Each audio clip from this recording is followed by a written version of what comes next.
Nandyal auto నగర్లో 2 వర్గాల పోరు. ఆటో నగర్లో పనిచేస్తున్న కార్మికుల డబ్బులు దోచుకుని తిన్న వారిపై జిల్లా కలెక్టర్కు ఫిర్యాదు చేయడం జరిగింది.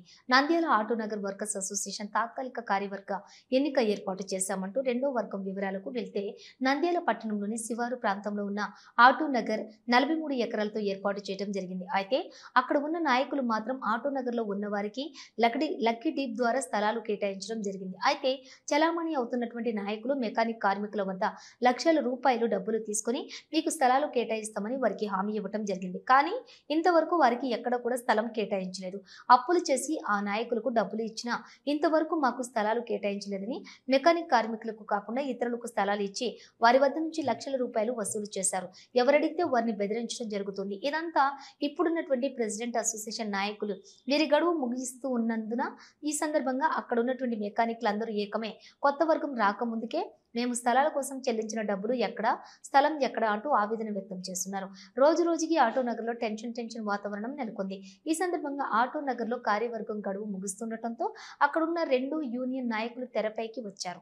ఈ రోజు నూతన తాత్కాలిక కార్యవర్గాన్ని ఎన్నుకొని చెయ్యి కలిపి మీకు మేమున్నామంటూ మనకు అధికారులు ఉన్నారు అంటూ భరోసానిచ్చారు. ఈ సందర్భంగా మెకానిక్ కార్మికులకు న్యాయం చేయాలని జిల్లా కలెక్టర్ జిల్లా ఎస్పీకి ఫిర్యాదు చేయడం జరిగిందని, ప్రెసిడెంట్ వైస్ ప్రెసిడెంట్ వారిపై చర్యలు తీసుకోవాలని, ఎక్కడ మా స్థలాలు ఎక్కడికి వెళ్ళాయి, ఎవరికి వెళ్ళాయి, ఎవరు తీసుకున్నారు అంటూ ఆవేదన వ్యక్తం చేశారు. మా పోరాటం ఇంతటితో ఆగదంటూ ఆవేదన వ్యక్తం చేశారు. అదేవిధంగా ఆటో నగర్ ప్రెసిడెంట్ జాకీర్ను వివరణ కోరగా వారు మాట్లాడుతూ, నేను ఎవ్వరికీ అన్యాయం చేయలేదు, డబ్బులు తీసుకునే మాట వాస్తవమే, వారికి స్థలాలు కేటాయించామని కొంతమంది వ్యక్తులు వాటిని అమ్ముకున్నారని, నేను మెకానిక్ కార్మికులకు న్యాయమే చేశాను కానీ అన్యాయం చేయలేదంటూ తెలిపారు.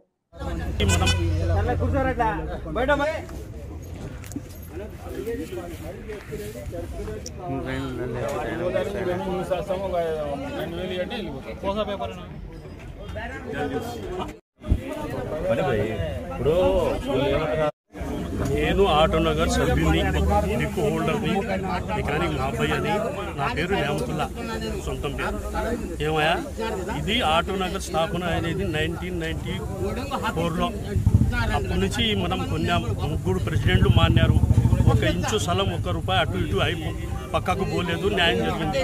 ఇప్పుడు ఈ జాకీర్ అనే ప్రెసిడెంట్ ఎక్కినప్పటి నుంచి మనకు అంతా తారుమారైపోయింది. మనము ముందర ఉండే గోడంగ్ అనేది 84 సెంట్లు అనేది మొత్తం మనం ఇంప్రూవ్మెంట్ డెవలప్మెంట్ కోసం పెట్టుకున్నాము. అటువంటిది అందరికీ ఎవరికి తెలియకుండా అందరికీ పనిచేసినాడు. ఈ కమిటీ ఎక్కింది కొత్తది వచ్చి వైసీపీ వాళ్ళు మనుషులు వాళ్ళ చేతుల్లో ప్రభుత్వం ఉందని అన్నీ కబ్జా చేసుకున్నారు. గోడం కబ్జా చేసుకున్నారు, ఆఫీస్ కబ్జా చేసుకున్నారు, 84 సెషన్లు అమ్ముకున్నారు. ఇట్లా అన్యాయం జరిగింది. ఇప్పుడు మనం 150 మంది పిల్లలు డబ్బులు కట్టారు. స్థలాలు కొన్ని రిజిస్టర్ చేసినారు, స్థలాలు చూపించడం లేదు. ఆ డబ్బులు కట్టినందుకు రిజిస్టర్ చేసి ఇవ్వడం లేదు. ఇది జరిగిన మ్యాటర్. మన జాకీర్ అనేటైనా ప్రెసిడెంట్ ఇట్లా చేసినాడు. దాన్ని మేము ప్రభుత్వంతో న్యాయం చేయమని అడుగుతున్నాం. ప్రభుత్వం దగ్గర తిరుగుతూనే ఉన్నాం మేము, కానీ మమ్మల్ని న్యాయం జరగడం లేదు. మినిస్టర్ల కాడ పోయినాం, కలెక్టర్ అమ్మ దగ్గర పోయినాం, సొందనలో పెట్టినాం, మ్యాప్ జరగలేదు.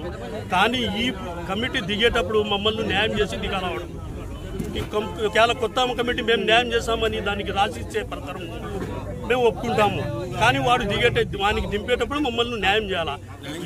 ఎందుకంటే బీద పిల్లలు వచ్చేసి వడ్డీకి తెచ్చి డబ్బులు బాడిగల షెడ్లలో కాపురం చేసుకుంటున్నారు. డబ్బులు సలాలకు కట్టి బాడిగ షెడ్లలో కాపురాలు చేసుకుంటున్నారు. బాడలు కట్టలేక వస్తున్నారు. వీళ్ళేమో ఉన్నోళ్ళేమో అమ్ముకొని లక్షలు కోట్లు సంపాదించుకుంటున్నారు. దానికి మనకు న్యాయం చేయాలా. ఎవరి దగ్గర ఎక్కువ ఫ్లాట్లు ఉండే అని లాక్కొని మమ్మల్ని న్యాయం చేసి సలాలు ఇవ్వాలా. ఆ పని చేయాలా ప్రెసిడెంట్. మేము అది అడుగుతున్నాం సార్. కొత్త కమిటీ తాత్కాలిక కమిటీ పెట్టాలనుకుంటున్నాం. మేము పాత కమిటీ మాకేం న్యాయం చేయట్లేదు. ఏమి ఆడ 84 సెంట్లు కబ్జా అయిపోయింది. గోడం పక్కన గోడం కూడా కబ్జా అయిపోయింది. అది ఆఫీస్ రూమ్ కూడా లేకుండా రోడ్డు మీద వేసుకోవాల్సి వస్తుంది. మేము ఆఫీస్ కూడా లేదు. మేము మీటింగ్ చేసుకోనికి రోడ్డు మీద పెట్టుకొని చేసుకోవాల్సి వస్తుంది. వాళ్ళకి అడుగుతే చేస్తాం అది చేస్తాం ఇది చేస్తాం అన్నారు. ఏం పట్టించుకోవట్లేదు. అందుకని ఈరోజు మీటింగ్ పెట్టుకున్నాం.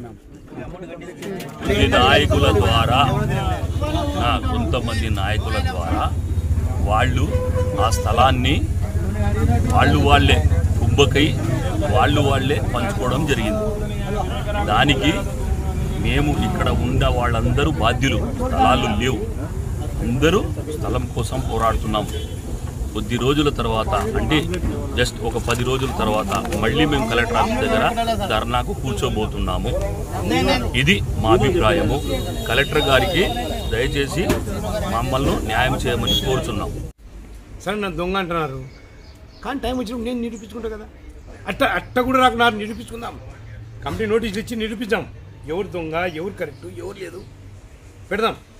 స్టీరింగ్ కమిటీ పెడదాం, ఒక 5 మందిని పెద్దోళ్ళను, దాంట్లో ఒక లాయర్ని కూర్చోబెడదాం, తీర్చాం ఒక్కొక్కరిని. హలో, నంద్యాల న్యూస్ 10 మీ చుట్టూ జరిగే సంఘటనల్ని మా దృష్టికి తీసుకురావాలి అనుకుంటున్నారా? అయితే ఇంకా ఆలస్యం ఎందుకు? మా వాట్సాప్ నెంబర్ 9849700865కి సమాచారాన్ని ఎప్పటికప్పుడు పంపించండి. మా నంద్యాల న్యూస్ 10 ద్వారా మీ సమస్య పరిష్కరించుకోవడానికి ముందడుగు వేయండి.